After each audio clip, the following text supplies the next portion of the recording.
Assalamualaikum warahmatullahi wabarakatuh. Perkenalkan, nama saya Regita Azhari. Dibuatnya video ini untuk memenuhi tugas UTS Fitokimia. Saya dari Prodi S1 Farmasi, Fakultas Farmasi Universitas Muhammadiyah Banjarmasin. Di video ini saya akan membahas beberapa topik. Yang pertama yaitu persiapan sampel, yang kedua ekstraksi sokletasi, screening fitokimia, dan yang terakhir yaitu KLT bioautografi. Kita masuk ke pembahasan yang pertama.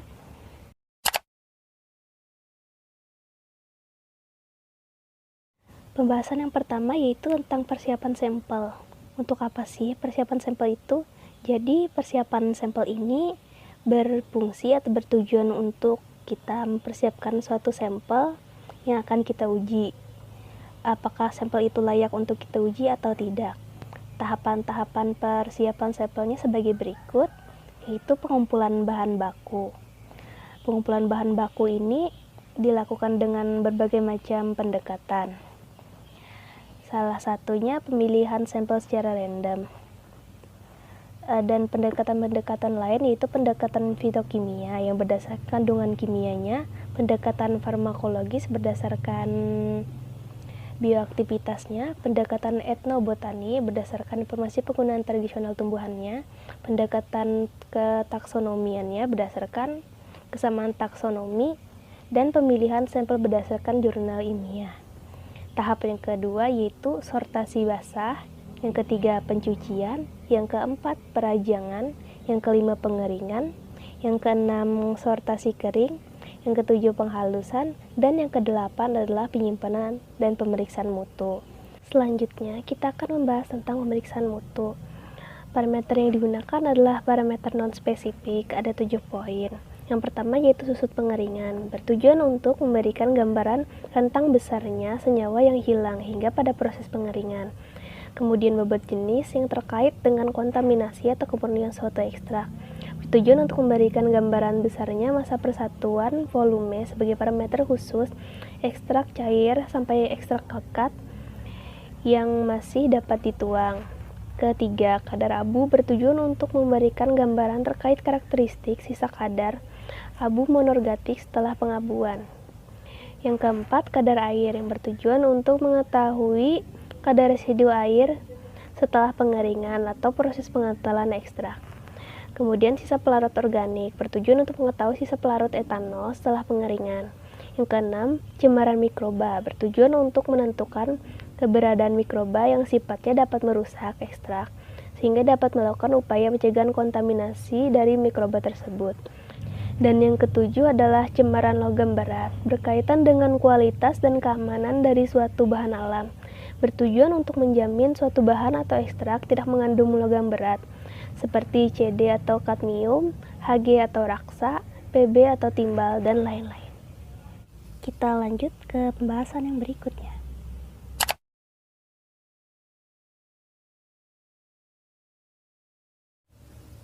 Berikutnya kita akan membahas tentang ekstraksi. Apa itu ekstraksi? Ekstraksi atau penyarian adalah penarikan zat aktif yang diinginkan dari bahan mentah atau simplisia suatu bahan obat dengan menggunakan pelarut yang sesuai, yang akan membuat zat aktif dalam simplisia tadi terlarut. Prinsip ekstraksi ini adalah melarutkan senyawa polar dan senyawa nonpolar dalam pelarut yang nonpolar. Berikutnya, kita akan membahas macam-macam metode ekstraksi. Ada beberapa yang saya dapat di sini. Yang pertama, maserasi, yaitu metode ekstraksi menggunakan bubuk kasar sampel atau biasa kita sebut simplisia yang disimpan kemudian dibiarkan mengalami kontak dengan pelarut dalam wadah tertutup atau wadah yang terbungkus sehingga tidak ada sinar matahari yang masuk dalam jangka waktu yang tertentu, disertai dengan pengadukan. Kemudian perkolasi, yaitu metode yang menggunakan sampel padat yang dibasahi dengan sejumlah pelarut yang sesuai dan dibiarkan selama kira-kira 4 jam dalam wadah yang tertutup.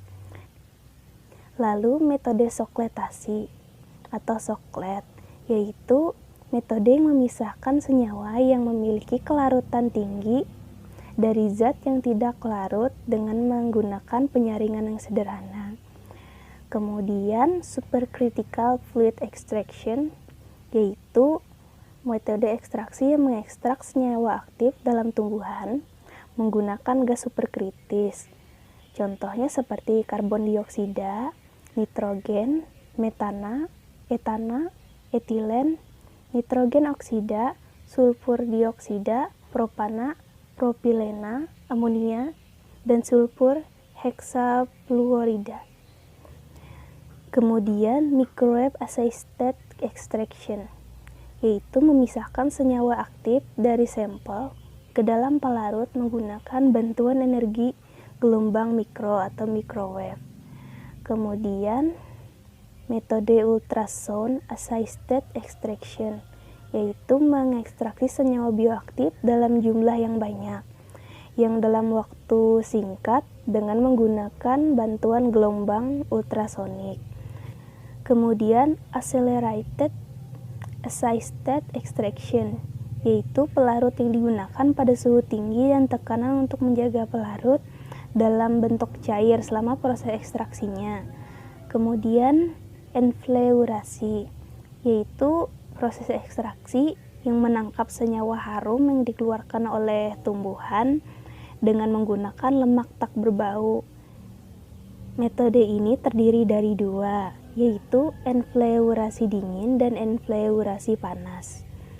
Dan yang terakhir yaitu hidrodestilasi, yaitu metode ekstraksi dengan pemisahan komponen berupa cair maupun padat yang dibedakan berdasarkan titik didih dari komponen tersebut.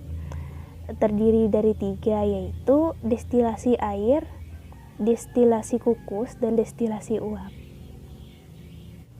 Metode ekstraksi yang akan saya bahas pada video ini adalah dengan menggunakan metode sokletasi.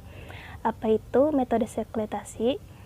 Yaitu hanya diperlukan apabila senyawa yang diinginkan memiliki kelarutan yang terbatas dalam suatu pelarut dan pengotor yang tidak larut dalam pelarut itu. Adapun keuntungan dan kekurangan dari metode ini yaitu metode ini keuntungannya proses ekstraksinya secara kontinu.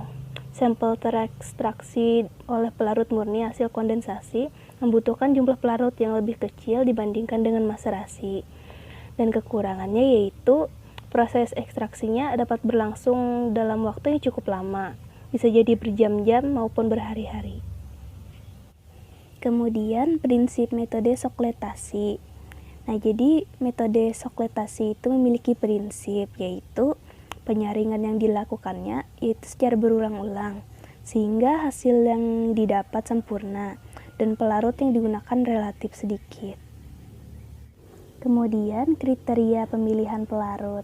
Jadi pelarut yang akan kita gunakan dalam proses ekstraksi itu haruslah kita pilih-pilih agar hasil ekstraksi yang kita lakukan itu mendapatkan hasil yang maksimal.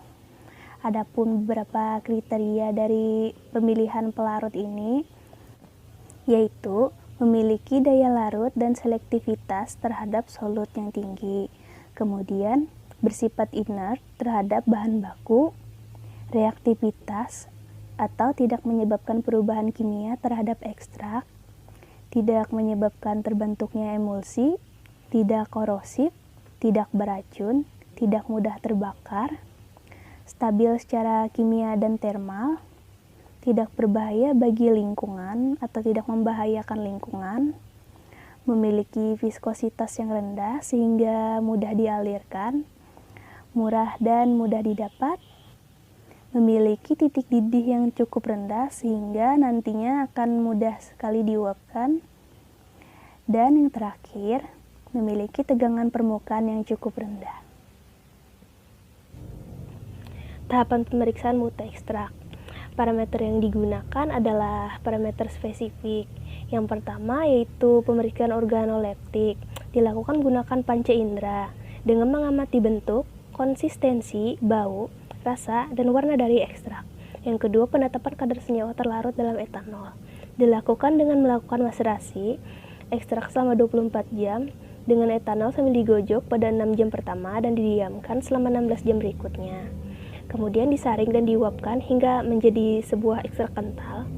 Dan terakhir menghitung kadar persen senyawa yang larut dalam etanol tersebut. Dan yang ketiga, penetapan kadar senyawa terlarut air.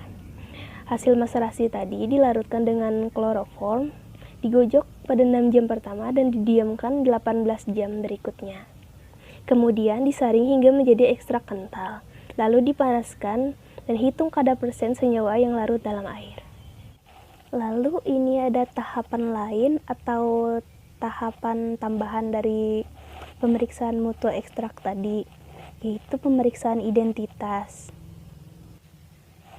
Pemeriksaan identitas ini jadi kita itu harus mengetahui identitas dari tanaman yang akan kita ekstrak tadi, meliputi namanya, nama Latinnya, kemudian nama Indonesia atau nama lokalnya. Lalu pengujian kandungan kimia. Pengujian kandungan kimia ini bertujuan untuk memberikan gambaran awal komposisi kandungan kimia yang terkandung di dalam si tumbuhan tadi. Adapun beberapa kandungan kimia yang biasanya diuji, yaitu alkaloid, flavonoid, saporin, tanin, terpenoid, steroid, dan lain-lain. Kita akan masuk ke poin pembahasan berikutnya.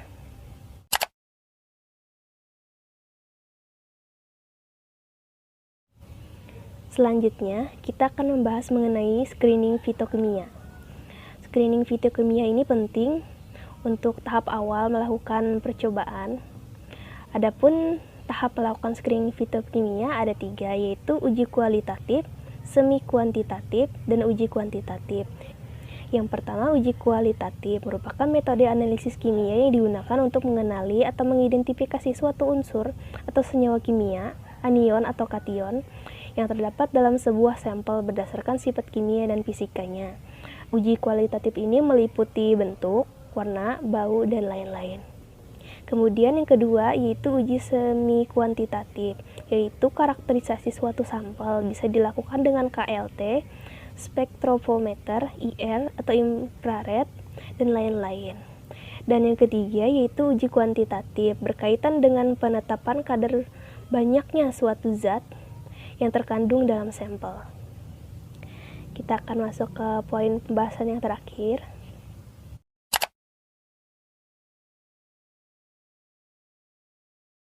Nah, kita sampai pada pembahasan kita yang terakhir mengenai KLT bioautografi. Metode ini merupakan metode yang sederhana yang digunakan untuk menunjukkan adanya aktivitas antibakteri atau anti kapang, menggabungkan penggunaan kromatografi lapis tipis dengan respons dari mikroorganisme yang diuji berdasarkan aktivitas biologi dari suatu analit. Tahapan melakukan KLT bioautografi ini yaitu suspensi, biakan bakteri dan medium Na dibiarkan setengah memadat. Kemudian ekstrak yang sudah ditotolkan dan dielusi ditempelkan pada lempeng yang sudah memadat tadi selama 30 menit. Dan kemudian dilakukan inkubasi dan yang terakhir mengamati serta mengukur zona hambatan bakterinya. Kemudian kita akan membahas mengenai kelebihan dan kekurangan dari KLT bioautografi. Kelebihannya yaitu difusi agar dan pengecarannya dapat digunakan untuk mengetahui aktivitas biologi secara langsung dari senyawa kompleks. Yang kedua, cepat dan mudah dilakukan. Yang ketiga, murah dan hanya memerlukan peralatan yang sederhana. Dan yang keempat, interpretasi hasil relatif mudah dan akurat. Dan terakhir, kekurangan dari KLT bioautografi ini, pertama, tidak bisa digunakan untuk senyawa yang tidak mempunyai aktivitas membunuh atau menghambat mikroorganisme. Yang kedua, hasil tidak akan valid jika terdapat atau terkontaminasi zat luar yang tidak mengandung khasiat antibakteri. Dan yang ketiga, mempunyai faktor kesalahan terbesar. Oke, ini daftar pustakanya yang merupakan sumber-sumber yang saya gunakan dalam pembuatan PPT beserta video ini. Yang kedua, jadi daftar pustaka yang saya gunakan ini sebagian besar berasal dari jurnal penelitian yang berasal dari Indonesia saja atau jurnal nasional, dan menggunakan satu buku atau e-book.